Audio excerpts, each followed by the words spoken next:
جتنی بھی نعمتیں ہیں ان کو اگر آپ شمار کریں تو کبھی آپ کہیں گے کہ ساری نعمتوں میں آنکھ زیادہ ضروری ہے، کبھی کہیں گے کان زیادہ ضروری ہے، کبھی کہیں گے زبان زیادہ ضروری ہے، کبھی کہیں گے دل زیادہ ضروری ہے، کبھی کہیں گے روح زیادہ ضروری ہے۔ لیکن میں آپ سے عرض کروں ان ساری چیزوں کے بغیر گزارا ہو سکتا ہے، رسول کائنات کی غلامی کے بغیر گزارا نہیں ہو سکتا۔ کیوں؟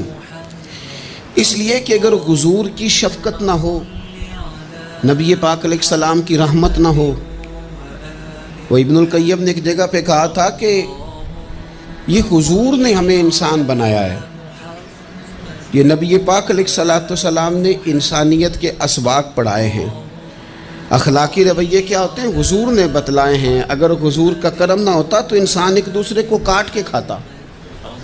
یہ حضور نے بتلایا ہے کہ تم نے کس طرح زندگی کو گزارنا ہے۔